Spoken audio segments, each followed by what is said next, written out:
Hello and welcome. This is the Goalers AFL podcast with myself, with Caleb up here. There is only 3 weeks left of AFL football for 2025. It is crazy to say that. We are in middle of September, nearly. We basically only have 5 more games of football. 3 of them at the end are going to be at the MCG, so the AFL is very happy and got what they want. Despite in this first round of AFL finals, there only being 3 Victorian teams. All 3 of those Victorian teams won, and 2 of them now go to home preliminary finals at the MCG, which is going to fill the AFL boots, their coffers, their boots, going to give them a lot of coin. And Caleb, he watched a lot of games. Did you? Yep. And we are going to dissect them and hopefully share some opinions and not get too irrational, being 2 Brisbane Lions fans. So what did you make of this overall first weekend of finals? Well, I've always had this opinion. I feel like the elimination finals are far more interesting to watch from an intensity and ferocity perspective, because those teams, even though they might not have the skill set compared to the top 4 teams, their seasons are very much so on the line, and it's do or die for them. Yeah. So seeing the Giants and Hawks, go blow for blow, and then seeing the Suns somehow pull off a miracle was very, very exciting, and sending 45,000 Perth fans back to their homes nice and sad was excellent. As we saw with that video that was going around with the Dockers fans. But I mean, I would have been the same if that was a Lions game, and I would have just been absolutely ropeable. So, look, I was very much so entertained by a lot of what we saw this weekend, excluding the dismal display from the Lions. I've got to get my thing. Hang on. Go for it.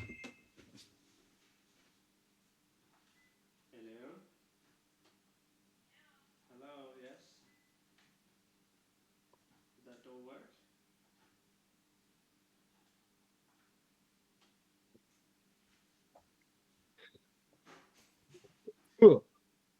Bloody hell. Bloody intercom.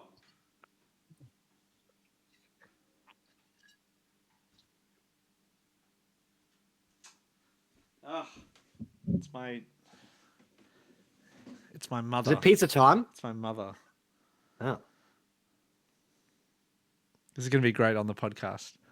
Man, just be grateful we're not live. Imagine doing this thing live. Yeah. Why is it not opening? Yeah, try open it now. I'll call again.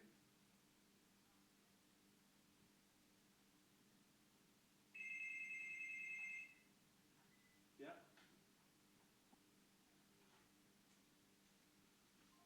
Okay. Well, I don't know what I'm going to do here, because I think she's here and, far out. That's not great timing. I thought she was going to come later. But I'll see what she wants, and I'll be back. Yeah, that's fine. I'll say no stress, man. Okay. If we need to do it later, so be it. I'm not fussed. But go suss it out, and then if we need to smash out a quickie, stop it. All good, bro. I understand. You're in the mood. I understand. I knew as soon as I said that I wasn't going to be able to contain myself. Nah, go.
magic happens. Yeah.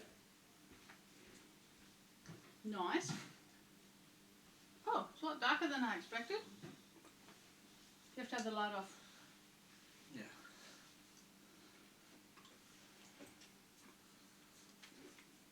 Cool. Who are you talking to? Caleb. You can't hear you. It's muted. You might be able to see me. Sorry. Who is he? Caleb, he's ready. Redhead guy. Oh. Mikey, redhead. You're doing a podcast with him? Yeah. Okay. I'll let you go. Love you. I want to drop it for you. Bye bye. See you. Bye. You sure? Yep.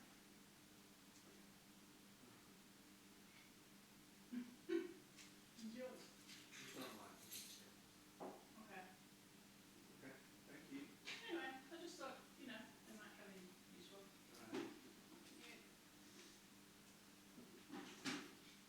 Huh? Love you. Bye bye. Love you. See you. Bye. Say hi to KG for me. I will.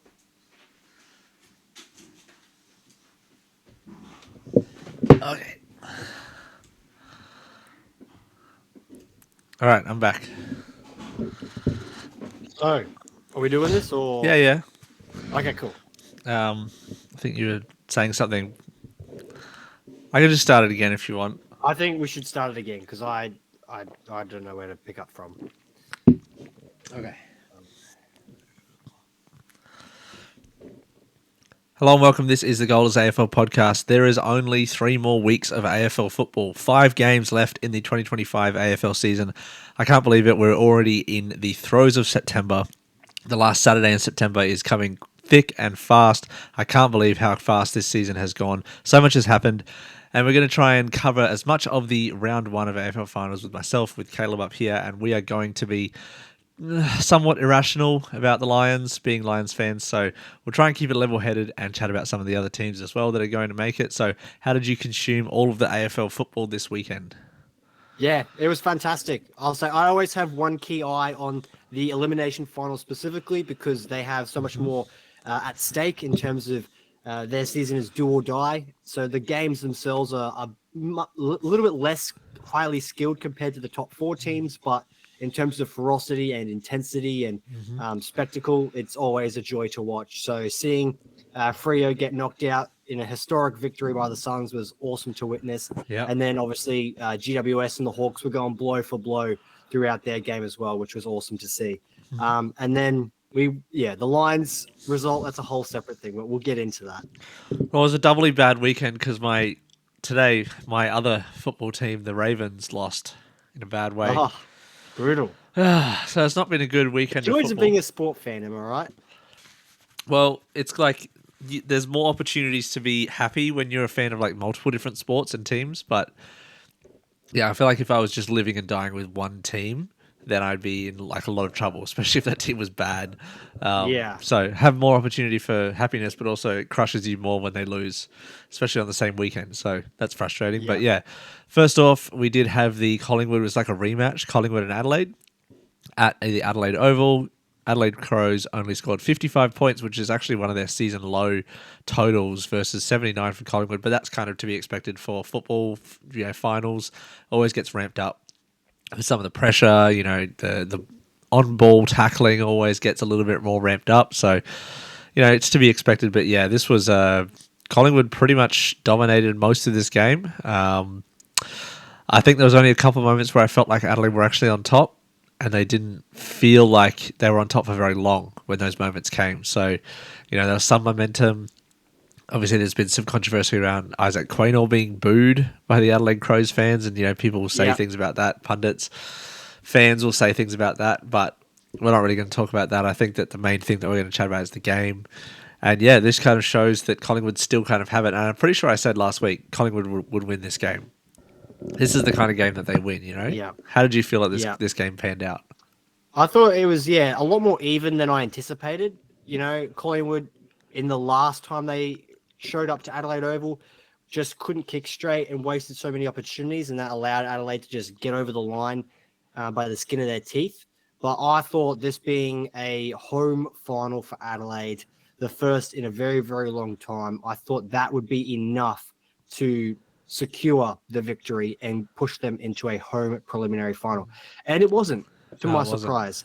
The game itself, I don't know if you ever have this when you're watching sport, but like the game is so exciting to watch and it's so engrossing that you never take your eyes off where the ball is and you never even look at the scoreboard. It's like I was watching this game and all of a sudden it was quarter time. All of a sudden it was three-quarter time. I'm like, oh, fuck, I haven't even checking the scoreboard or the clock or anything because you're just so fixated to the intense entertainment and action of the players on the field. And to me, that's a testament to how good of a game this was from a neutral's perspective. I thoroughly enjoyed it. I would have preferred Adelaide to win because, you know, if you're not a Collingwood fan, you hate Collingwood. And them getting a home MCG, you know, spectacle. Yep. The AFL loves that stuff, but I hate it.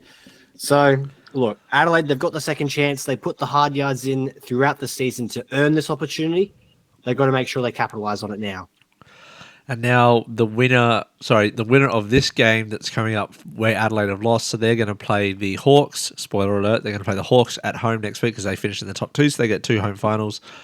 The winner of that then is going to go on to play the Cats. We'll get into a little bit of a graphic of to who's going to play who, but move a little bit further along to the prelim, move on to the winner of Collingwood. Where do you see the best matchup being for the team that would have to go and play them, which would be either Brisbane or Gold Coast? Well, I think Brisbane, obviously. I think there's a little bit of revenge to be had in terms of finals football and destiny with those two teams. Yeah.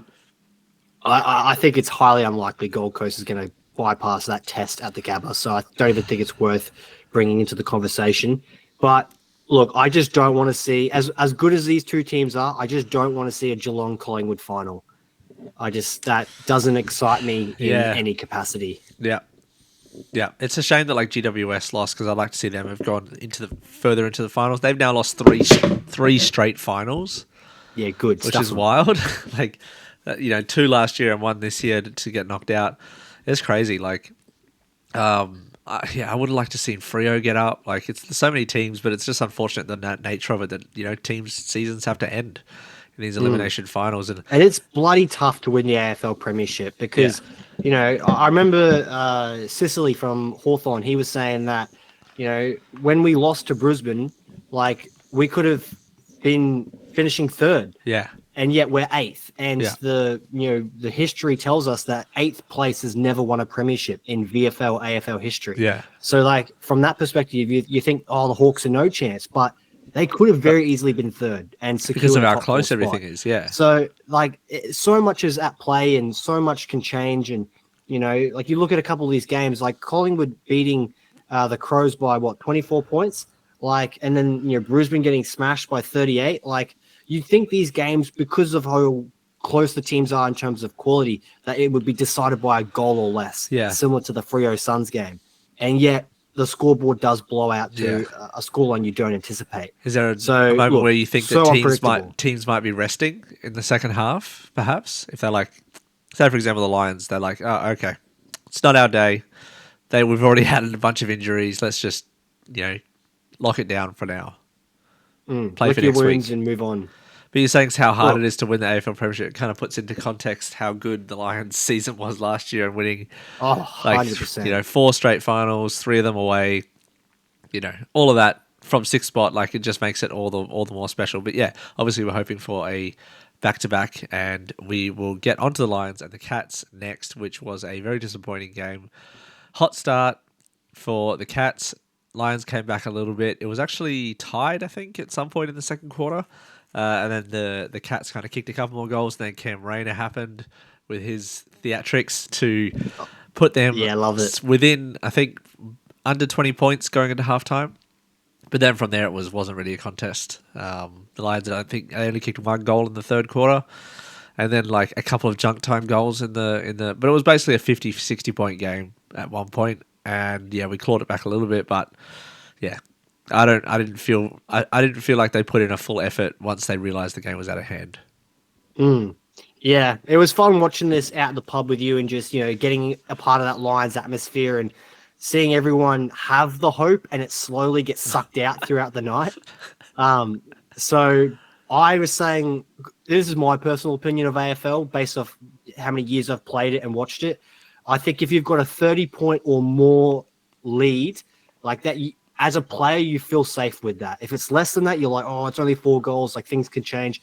But if you're 30 points or more up, it's like we can play on cruise control. Yeah. And Geelong went into 3/4 time with that lead. And I said, if Brisbane get the first, then the nerves come back. But if Geelong get it, it's curtains. And that's exactly what happened. So the Cats came out strong in the fourth. They got the job done. And look, Brisbane, they're their own worst enemy because when they play their best football, when it's super aggressive, looking for that inside ball, trying to penetrate through the corridor and looking for our players up forward like Rayner and Morris, and when Charlie Cameron decides to show up, so much talent.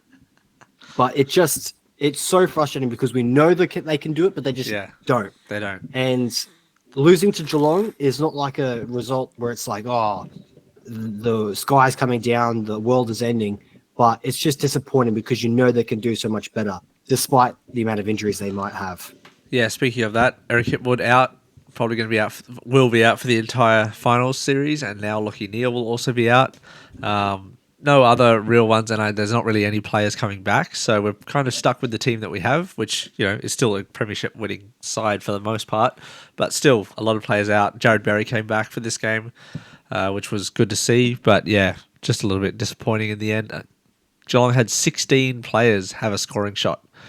When you have 16 of your players scoring, like that's pretty wild. And I didn't enjoy this game at all. Luckily, there wasn't many Geelong Cats fans, and I think like at the pub, I think that would have made it a lot worse. But yeah, going into next week, obviously Geelong then will play the winner of the Crows and the Hawks, and the Lions will, if they win against the Suns, will go on to play Collingwood, which would be an absolutely wild matchup. But I think if Brisbane do end up winning the premiership in the best case scenario, going through a gauntlet of, Geelong, Gold Coast, Collingwood, and then whoever play in the grand final would just be another testament to how good a season would have been. But you got to beat the best team. You got to be the best. You got to beat the best, and we're definitely coming up against the best. So, anything else to say about this one? It was a bit of a dour affair. No, I just want to make sure that we emphasize how many players went missing in this game. So many MIAs. Bloody Calamarchi didn't really do much. Charlie got the first goal and then disappeared into obscurity. Yeah. You've got some players that step up, but like Darcy Wilmot and Brandon Starcevich, but I don't think the Ashcross had that much of a great game. No. So like these are the times when you've got to step up. And whilst I do have a firm optimism with this team and the youth and the healthy dose of experience in there with Zorko and whatnot, when the back's against the wall, you've got to get the job done. And they did it last year. I just hope they can do it again this year and make it 3 grand finals in a row. Yeah, for sure. So this coming week, Saturday, playing against the Gold Coast Suns at the Gabba, 7:40, I believe. We'll have a look at the fixtures in a moment, but we'll move on to the elimination finals, which were on Saturday. We had the GWS Giants losing to the Hawks in a pretty tight game. This was, pretty much a blowout for a while, and then GWS kind of came back. I think they actually had the lead in the third, and then Hawks just kind of showed a bit of class and pushed through. But even though the Giants kind of, have a bit of a home ground advantage, there was a lot of Hawks fans, and GWS, of course, one of the expansion clubs, don't have a huge fan base, but this was a good game and almost like a entree, so to speak, to the game that was next. Did you have any opinions about this game? Yeah, I was going to say that's a great description, I feel like. As a fan, there's nothing more frustrating and emotional than going through that pendulum of thinking you've lost and then thinking you can win and then thinking you've lost and then thinking you can win. It's such a roller coaster, and that's why we love sport. But, yeah, the Hawks, mate, I've said this for all year round, and I know you've been on the fence about how good they actually are, but when they turn up, they can play some seriously exciting footy. They can. The Giants can too, but, I understand they had a few injuries and whatnot that weren't really working in their favour. But, look, I don't like the Giants. They have the smallest fan base, and it's embarrassing hosting a final and like 80% of it's filled with, golden brown supporters. So, I'm glad that they're gone. They don't belong in finals. Harsh words. Mate, it's true. All 50 of the Giants fans are very angry at you right now. Yes, they are. But now the Hawks will go on to play the Crows. We'll have a look at that in a moment, but we'll wrap up the That's going to be last. too. We will wrap up the last game, which was possibly the best game of the round. Where did that go? Anyway, we know what the last game was. It was the 1 point win by the Gold Coast Suns versus the Freo Dockers. The history makers. Basically, the rundown. Gold Coast have a bit of a lead. I think it's three goals going into the 3/4 time break. Freo come back. The surge is with them. The purple wave. The loud noise. The crowd getting into it. And then they take the lead. Luke Jackson has a mark basically in the goal square. Good. Takes a mark, gets them in front by a goal. And then you got about a minute and a half left. And then they get it down into the Gold Coast forward 50. And Mac Andrew gets down there, takes a mark, slots the goal. And then out of the centre bounce, they get it to David Swallow, who gets a free kick in a marking contest and kicks what everyone thought was a goal, but kicks it behind, which actually was better that it was behind because of the time left. I think it was about 10 to 15 seconds. 8 seconds, yeah. 8 seconds. And when you're 8 seconds going from middle of the field to the forward 50 is a lot easier than going from the back, square to the forward half. So anyway, one end to the other. Yeah, man, it was pretty wild. And I can't believe that, Gold Coast have won more finals in the last 20 years than Essendon. How's that for a stat? Oh, that's a scary stat, isn't it? Yeah, so this one was pretty wild, but any thoughts on this one besides some of the kind of obvious heroic efforts of one David Swallow? Oh, man, I absolutely loved it. Like, this to me is the best of what sport can offer. And the fairy tale aspect to it was just absolutely awesome. And you've got to give credit to this young SUNS team. Like, having Noah Anderson and Matty Rowell in your team is such a bonus, man. Like, these kids are wicked on the ball, just getting touches, trying to make sure that they're making a difference. When you've got impact players in your team as well that can, just do stuff, like Mac Andrew as a defender is so important, just to be able to get key spoils in there and just his athleticism. And it was so funny in that fourth quarter in the dying stages. I was watching it on Channel 7 and Kane Corns very actually mentioned, Fremantle have sent a spare man behind the ball into defense. They've got Gold Coast now need to make that adjustment and they've got to take that risk and, not have a spare gap in their defense. They've just got to get the extra numbers forward. And they did. And that man was Mac Andrew. And to get a mark like that and then slot it with ice cold veins, mate, that's just absolutely awesome. Ice cold veins. Is that actually a saying? I thought it was ice. Well, ice in his veins. You know what I mean? Yeah, I get whatever the expression is. But like, to me, that is the testament of a top athlete. Are you able to perform under the most intense pressure when you only have one chance to get it right? And if you don't, you will be going home on a very long flight back to your bloody bed, and it's not what you want as a professional athlete. And I don't think the Suns have any chance of winning the premiership, but from a storytelling, entertainment perspective, it does not get any better than this. Yeah. And to see the scenes at the end and them all celebrating and the photo that they got, like, it's incredible. So congratulations to the Gold Coast Suns. I'm so glad that they made finals and that the AFL can have this success story now advertised for what it is. Yeah. And I cannot wait for next week's Q Clash semi-final. It is going to be epic, and the Brisbane Lions are going to bloody smash them. It's going to be sick. I hope they smash them because, it is out of the teams that they have left that they would want to have played and had the best form against, you would pick the Lions because of the way the last game happened and also the vicinity. They don't have to travel too fast. Basically, they're going to travel home and then they're going to drive up for an hour, Like, that's kind of as good as you're going to get with a finals kind of preparation, so to speak. And, I think that they're going to be fit, firing. I think it'll be... Because do they have any injuries? No, none notable. That's for sure. Yeah, so I can't really think of anyone. They've basically got their whole team, which is definitely not what you can't say that about the Lions. So, Yeah, very true. And another thing that I wanted to mention as well, because I think this is worth noting, the Suns this year have beaten the Lions Yeah. They've beaten Collingwood, and I think they've also beaten Geelong as well.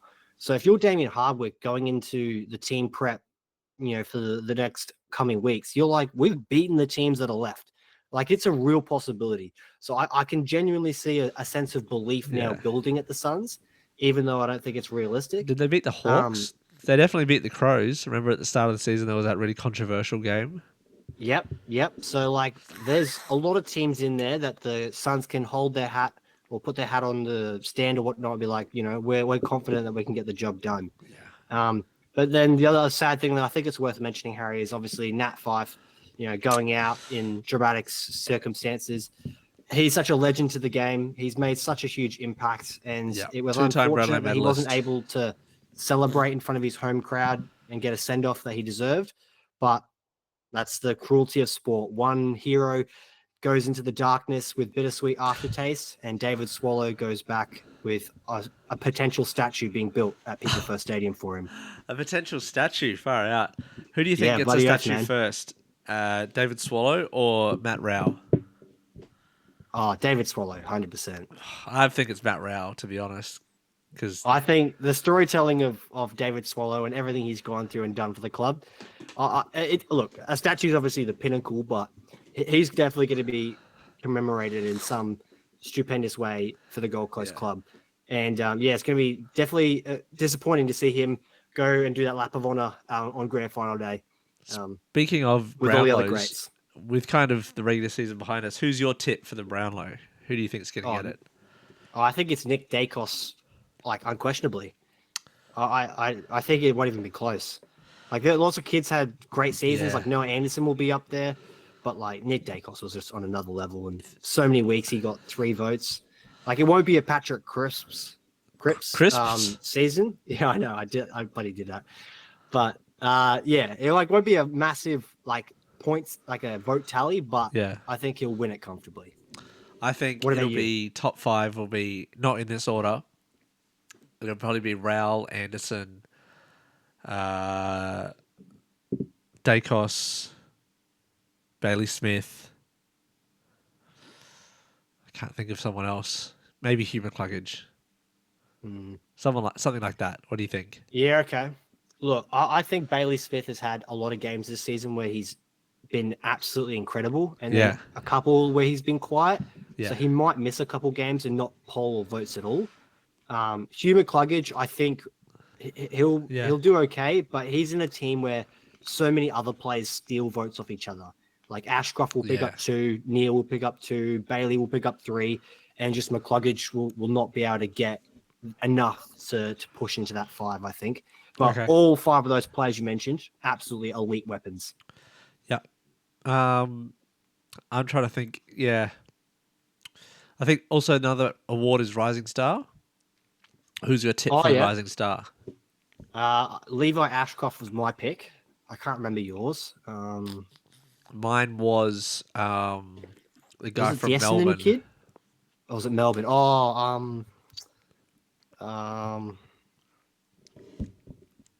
I'm trying to think I can't what remember now. his name was.